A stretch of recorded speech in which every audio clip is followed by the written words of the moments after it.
Assalamualaikum warahmatullahi wabarakatuh. Salam Guru Penggerak. Perkenankan, saya Lisa Purwati, calon Guru Penggerak Angkatan 11 dari SMKS Al-Falah Pemalang, Kabupaten Pemalang, Jawa Tengah. Di sini saya akan melakukan wawancara dengan beliau, Dr. Andes Rucito Dewe, Kepala SMKS Al-Falah Pemalang, sekaligus beliau adalah pendiri dari SMKS Al-Falah Pemalang. Di sini saya akan melakukan wawancara melalui 4 paradigma, 3 prinsip, dan 9 langkah dalam pengambilan keputusan dan juga pengujian keputusan. Assalamualaikum Bapak. Waalaikumsalam warahmatullahi wabarakatuh. Bagaimana Bapak kabarnya? Sehat Bapak? Alhamdulillah sehat walaupun suaranya agak serak karena habis perjalanan jauh. Habis perjalanan jauh nih Bapak Iya. nggih. Alhamdulillah, mohon maaf Bapak saya mengganggu waktunya, dan hari ini saya melakukan sesi wawancara seperti itu nggih Bapak, silakan. karena tugas saya dari Guru Penggerak. Untuk wawancara yang pertama Bapak, untuk soalnya sendiri, bagaimana Bapak selaku kepala sekolah dalam mengidentifikasi kasus-kasus yang merupakan dilema etika atau bujukan moral Bapak, seperti misalkan kasus-kasus kedisiplinan siswa ataupun kasus-kasus yang lain. Ya, mengidentifikasi dilema sosial itu, yang pertama itu kita lihat latar belakang anak itu sendiri, kemudian lingkungan anak itu hidup di mana, kemudian siapa teman-teman dekat dengan dia. Karena dari 3 unsur ini akan menentukan perilaku anak. Sehingga bagaimana kami mengambil keputusan harus punya data minimal 3 lingkungan itu. Baik, jadi untuk pengambilan keputusan melihat terlebih dahulu latar belakang seperti itu nggih Pak? Iya, latar belakang dari anak. lingkungan hidup anak-anak, kemudian tingkat sosial ekonomi juga kami lihat. Itu Baik. berdasarkan data yang kami peroleh dari guru BK. Baik, jadi untuk tingkat sosial ekonomi juga Ya. berpengaruh terkait dengan identifikasi Identifikasi kasus-kasusnya masalah. nggih Pak. Kemudian untuk kedua Pak, pertanyaannya adalah bagaimana Bapak menjalankan pengambilan keputusan di sekolah, terutama untuk kasus-kasus di mana ada 2 kepentingan nih Pak, yang sama-sama benar atau sama-sama yang mengandung nilai kebajikan, Ya. seperti itu. Setiap keputusan pasti mengandung risiko. Saya selaku pimpinan, risiko yang paling kecil itulah yang akan saya ambil. Ketika 2 hal yang sangat penting, maka kita menggunakan filosofi orang berjalan. Apakah kaki kanan dulu yang melangkah atau kaki kiri yang melangkah? Ketika kaki kanan melangkah, otomatis yang kiri juga melangkah. Jadi ketika ada dilematis, ketika satu persoalan selesai, maka langkah berikutnya adalah 2 persoalan berikutnya. Baik, jadi langkahnya seperti orang Iya, berjalan, orang berjalan, seperti itu ya orang Pak ya, berjalan. untuk melakukan atau pengambilan Iya, keputusan. karena tidak bisa berdiri sendiri, itu harus satu langkah. Baik, baik. Untuk langkah atau prosedur seperti apa Bapak yang biasa Bapak lakukan selama ini dalam, tadi ya Bapak menyebutkan bahwa seperti orang berjalan begitu Iya. Ibu ya. Jadi langkahnya adalah seperti itu. Iya. Kemudian untuk hal-hal apa Bapak yang selama ini Bapak anggap efektif dalam pengambilan keputusan pada kasus-kasus dilema etika yang menurut Bapak efektif, barangkali ada selain tadi dengan seperti orang berjalan seperti itu. Ya, langkah efektif dan tidaknya itu tergantung data pendukung. Data pendukung. Kami ngambil keputusan tidak lepas dari data. Apakah anak itu disiplin atau tidak harus punya data. Anak itu jujur atau tidak harus punya data. Karena dari data kami akan menganalisis dan kami akan mengambil langkah-langkah. Jadi data menjadi penting dalam saya mengambil sebuah keputusan. Baik, jadi dasar dari sebuah keputusan adalah adanya data pendukung. seperti itu Bapak nggih. Untuk selanjutnya Bapak, ini terkait dengan hal-hal apa saja yang selama ini mungkin menjadi tantangan dalam pengambilan keputusan pada kasus dilema etika. Jadi dalam pengambilan keputusan itu apakah ada tantangannya seperti itu Bapak? Tentu ada dan sangat banyak, dan tantangan yang lebih besar adalah persepsi. Kami menanamkan persepsi pada guru-guru untuk menangani anak-anak bermasalah. Ini terkadang sulit untuk menyampaikan persepsi. Padahal kami sudah berkali-kali mengajarkan filsafat Ki Hajar Dewantoro bahwa anak itu harus kita prioritaskan. Guru itu harus menghamba kepada anak. Bukan berarti anak guru nyembah pada anak, tapi memprioritaskan kepentingan anak berdasarkan layanan yang terbaik. Nah, ini terkadang masih ada beberapa guru yang terkadang masih persepsi lama. Ini kendala kami. Jadi mayoritas guru-guru kami sudah mulai berubah bagaimana melihat posisi anak sekarang. Sehingga kami, kebetulan saya bergabung di GSM, Gerakan Sekolah Menyenangkan, sehingga ini terus kami kampanyakan di lingkungan guru-guru kami, dan guru-guru kami pelan-pelan akan mengikuti bagaimana kita menghormati anak. Baik, jadi lebih pada persepsi Bapak, ya, Persepsi. persepsi dari guru, namun semakin ke sini guru sudah mulai sadar bahwa kita melakukan pendidikan harus Iya, sesuai dengan filsafat dari Ki betul. Hajar Dewantara. Baik, Bapak apakah selama Bapak jadi kepala sekolah nih Bapak, kan dari awal berdirinya memiliki sebuah tata kelola atau jadwal tertentu dalam sebuah penyelesaian kasus dilema etika, apakah langsung diselesaikan pada saat itu juga di tempat atau memiliki sebuah jadwal untuk menyelesaikannya, bentuk atau prosedur seperti apa yang dijalankan? Kalau jadwal khusus tidak ada, karena itu sifatnya insidental.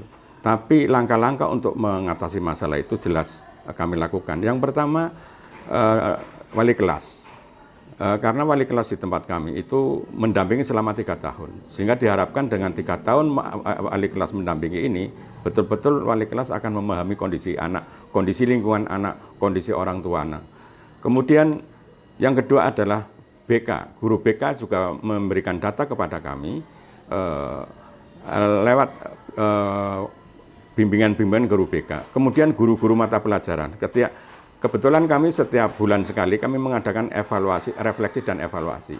Dari 3 informasi inilah maka penanganannya itu tidak terjadwal khusus tapi berdasarkan kasus-kasus yang muncul. Saya kira itu. Baik Bapak, jadi di sini untuk jadwal memang tidak ada nggak Bapak? Tapi berjenjang Tapi penanganannya. berjenjang penanganannya dan dibantu oleh wali kelas yang selalu mendampingi siswa Iya. dari kelas 1 sampai Sampai kelas kelas 3. tiga. Begitu, dan juga dibantu oleh bimbingan konseling serta guru mata pelajaran. Guru mata pelajaran. Begitu nggih Pak, Iya. dalam mengenangani kasus-kasus dilema etika. Mungkin Bapak adakah seseorang atau faktor-faktor apa yang selama ini mempermudah Bapak membantu Bapak juga dalam pengambilan keputusan dalam kasus-kasus dilema etika selain tadi guru BK, kemudian wali kelas, serta guru mapel, barangkali ada Bapak di luar Ya, itu. pengalaman saya sebagai seorang guru yang tentunya bukan seorang hakim, guru itu punya harapan lebih baik. Hakim itu memutuskan hitam dan putih. Ketika anak hari ini nakal, ketika anak ini belum disiplin, sebagai seorang guru saya selalu berharap bahwa barangkali besok mau berubah. Dan filsafat ini saya gunakan dan cukup berhasil karena di sini ada beberapa anak yang nakal yang di luar batas, kami bimbing sampai lulus dan setelah lulus justru anak ini menjadi anak-anak yang sukses di kemudian hari. Jadi selalu ada bimbingan seperti itu nih Bapak. Jadi kita mentoleransi untuk anak-anak yang memiliki kasus, namun tetap memiliki aturan bimbingan untuk didisiplinkan Ya, seperti intinya itu. gini, manusia ketika dimanusiakan maka akan timbul rasa perubahan sikap. Filsafat Jawa mengatakan wong Jawa itu kalau dipangku itu mati. Artinya memanusiakan manusia. Siapapun orangnya, ketika kita memanusiakan manusia akan luntur itu kenakalan anak-anak. Dan kami sudah buktikan selama 20 tahun saya jadi kepala sekolah, ada anak yang jadi pencuri, ada anak yang menodong dan lain sebagainya. Alhamdulillah kami bimbing dengan baik dan alhamdulillah sekarang sukses bisa menyekolahkan adik-adiknya. Jadi memang harus ada bimbingan. Bimbingan. Gitu, Pak. Walaupun memang itu harus secara kontinuitas mungkin dan pendekatan manusiawi yang penting. Anak butuh apa? Manusiawi. Sebenarnya kenakalan itu pasti ada sebabnya. Kita cari sebabnya. Dibimbing gitu ya Pak ya. Baik. Bapak, untuk pertanyaan terakhir Bapak, dari semua hal yang telah Bapak tadi sampaikan, pembelajaran apa yang Bapak petik dari pengalaman Bapak dalam mengambil keputusan dalam dilema etika? Jadi pengalaman Bapak ketika mengambil keputusan terjadi kasus dilema etika tadi. Ya, dilema etika itu memang tadi saya katakan ketika sebagai kepala sekolah tentunya menggunakan filsafat berjalan. Jadi karena 2 hal itu penting, tidak bisa ini utama.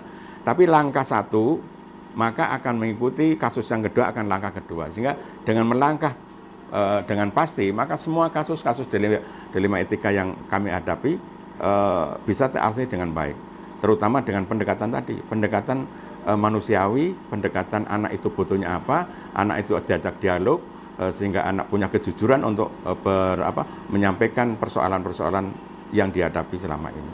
Karena sesungguhnya jarang sekolah itu menanyakan persoalan anak. Padahal persoalan anak itu sangat kompleks dan guru tidak tahu menahu persoalan anak. Bagaimana anak akan mengikuti belajar dengan baik ketika anak masuk dalam kelas punya masalah dari rumah. Nah, ini yang sering saya tekankan kepada guru-guru agar bisa memahami anak-anak dan anak bisa curhat kepada Bapak Ibu guru masing-masing. Baik, jadi melakukan pendekatan personal, Personal. seperti itu nggih Iya. Bapak kepada peserta didik Peserta kita didik. terutama nggih Bapak. Baik Bapak, terima kasih atas jawabannya terkait dengan kasus yang tadi sudah disampaikan, yaitu kedisiplinan tentang anak seperti Iya. itu nggih Pak. Mohon maaf Bapak sudah mengganggu Terima waktunya. kasih. Ya, nggak Terima apa-apa. kasih Bapak. Mohon maaf. Assalamualaikum Bapak. Waalaikumsalam warahmatullahi wabarakatuh. Sukses selalu untuk guru penggerak. Ya, terima kasih Bapak. Barangkali ada satu yang mau disampaikan Bapak, pesan-pesannya. Ya, pesan saya, kami sekolah swasta yang memang membutuhkan guru-guru berkualitas, tapi saya sangat menyayangkan justru guru-guru kami yang berkualitas, yang sudah dari guru penggerak, kemudian pada ikut P3K, sekolah kami dirugikan dengan kebijakan P3K ini. Harapan saya selaku kepala sekolah swasta, silakan sekolah swasta dikasih hak untuk guru penggerak, P3K, akan tetapi tolong kembalikan ke sekolah kami. Karena kami sudah investasi besar pada guru-guru itu, setelah investasi besar kemudian guru meninggalkan sekolah kami karena ikut sekolah penggerak. Saya kira itu harapan saya, dan termasuk guru-guru penggerak yang SMK ini ikut, saya kira kembalikan lagi pada sekolah kami, karena kami butuh kualitas. Sekolah swasta hanya kualitas yang bisa memenangkan sekolah swasta ini. Terima kasih. Baik, begitu tadi kasus terkait dengan disiplin positif, kemudian terkait dengan kedisiplinan pada anak yang sudah beliau Bapak Dr. Andes Sudijito sampaikan, 4 paradigma, 3 prinsip, dan 9 langkah dalam pengujian dan pengambilan keputusan. Demikian dari saya. Sekian, wassalamualaikum warahmatullahi wabarakatuh. Salam Guru Penggerak.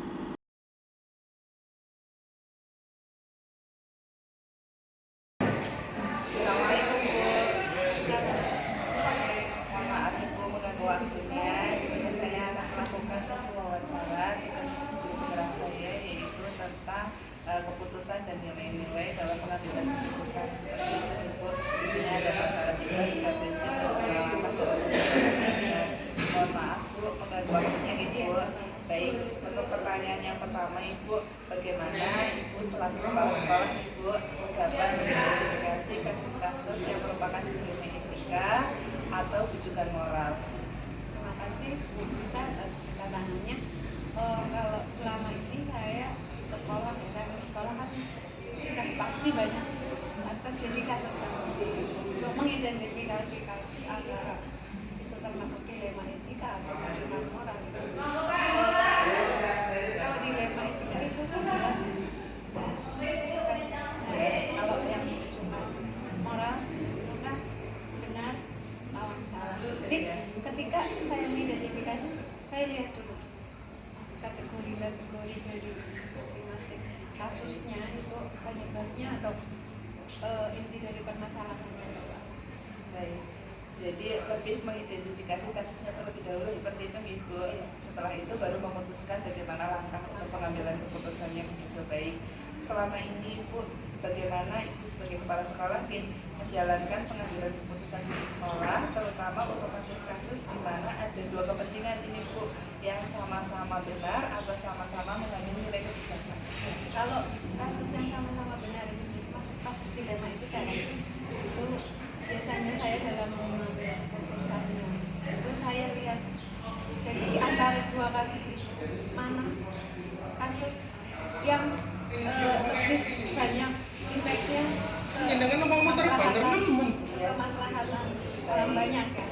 Jadi saya memilih yang pertama itu memilih yang impactnya atau pengaruhnya atau dari segi masalahnya lebih banyak yang mana, pengaruhnya nanti penyebab akibatnya nanti kedepannya pengaruhnya seperti apa. Kemudian dari permasalahan itu kedua saya memilih akan yang mengutamakan tadi permasalahannya, kemudian rasa kemanusiaan atau toleransi yang lainnya terjadi kepada Baik, pertama lebih mementingkan kepentingan peserta didik mungkin seperti itu Ibu. Untuk langkah-langkah atau prosedur seperti apa yang biasa Ibu lakukan selama ini Ibu untuk menghadapi kasus-kasus tersebut? Kalau yang saya lakukan ini, saya sebagai seorang pimpinan di sekolah ini, tentunya saya memiliki rekan kerja. Ketika ada suatu kasus, saya akan membuat rekomendasi, mengidentifikasi kasus tersebut dulu, kemudian kemudian menentukan opsi pemecahan masalahnya. Setelah menentukan opsi pemecahan masalah, cari solusi terbaik. Kemudian tidak ada banyak pilihan, yang tadi tidak ada banyak opsi, pilih yang terbaik, kemudian lakukan evaluasi. Baik, jadi melakukan evaluasi, kemudian untuk solusinya pilih untuk yang terbaik seperti itu Ibu. Untuk hal-hal apa saja Ibu yang selama ini mungkin yang paling efektif Ibu dalam pengambilan keputusan pada kasus-kasus di rumah etika? Di antara tadi ya Bu yang menyebutkan yang terbaik itu berikut Ibu. Kalau menurut saya nih, yang terbaik pas dari sekolah itu kan saya punya tempat kerja, saya kerja di sekolah, saya lebih mengutamakan terkadang dari pilihan itu ketika saya tidak bisa memutuskan sendiri, saya melakukan musyawarah dengan teman-teman. Baik, jadi lebih ke musyawarah dengan tim seperti itu Ibu. Baik Ibu, untuk selanjutnya ini Ibu, untuk pertanyaannya adalah hal-hal apa saja selama ini merupakan tantangan Ibu dalam pengambilan keputusan pada kasus-kasus pendidikan. Tadi kan solusi Ibu, sekarang tantangannya bagaimana Ibu? Tentunya dalam memutuskan sebuah permasalahan yang tadi disampaikan di awal disampaikan ada paradigma, Ya. terus kan itu kita menyelesaikannya kan melalui musyawarah. Kalau tantangan saya sebenarnya dari pribadi saya itu lebih kepada kadang rasa tidak enak. Saya rasa tidak enak karena menentukan satu di antara dua pilihan yang kadang sama-sama benar, sama-sama penting, sama-sama berpengaruh buat orang lain. Itu kadang saya tantangannya, saya gimana cara menghilangkan rasa tidak enakan saya. Baik Ibu, jadi memang tantangannya lebih merasa tidak enak seperti itu ya Bu ya. Untuk Ibu, untuk selanjutnya apakah Ibu memiliki sebuah tata kelola seperti jadwal, kemudian jadwal tertentu dalam menyelesaikan sebuah masalah? Apakah langsung menyelesaikan pada saat itu di tempat, atau memiliki sebuah jadwal untuk menyelesaikannya, atau prosedur apa yang maksudnya sebagai kepala sekolah kemudian jalankan ini dalam pengambilan keputusan langsung di tempat, atau ada jadwal tersendiri? Kalau tergantung permasalahannya, skala prioritasnya apakah harus diselesaikan satu atau bisa diselesaikan sendiri. Ketika permasalahan itu harus diselesaikan satu ya saya harus bisa menyelesaikan saat itu dengan beberapa langkah-langkah tadi, identifikasi, opsi dan sebagainya. Kemudian kalau yang permasalahan yang mungkin penyelesaiannya tidak harus saat itu, saya akan membuat jadwalan. Baik, jadi disesuaikan dengan masalahnya seperti apa. Kalau masalahnya memang butuh untuk saat itu juga, maka saat itu juga. Baik, adakah seseorang Ibu atau faktor-faktor yang selama ini mempermudah Ibu selaku kepala sekolah dalam pengambilan keputusan dalam kasus-kasus dilema etik?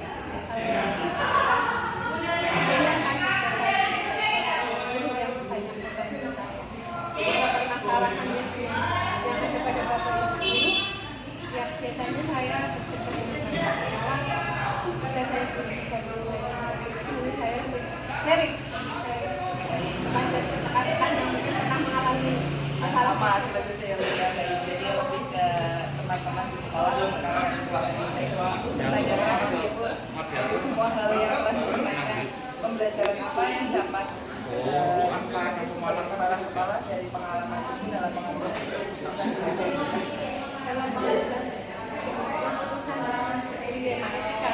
Tadi saya sampaikan, saya tidak merasa tidak enak. Tapi bagaimanapun sebuah masalah harus diselesaikan. Apapun yang bisa saya kerjakan sini, berat apapun masalah itu kita harus punya solusi. Dan tentunya solusi itu tidak mementingkan kepentingan saya pribadi, tetapi lebih kepada kemaslahatan orang lain.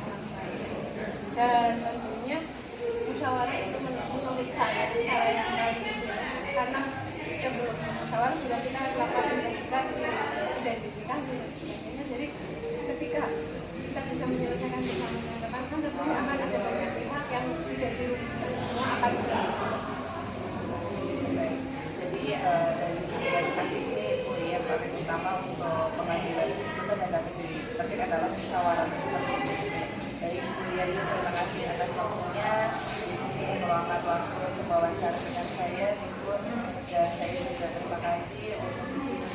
meluangkan waktu dari kesibukan sebagai kepala sekolah. Terima kasih banyak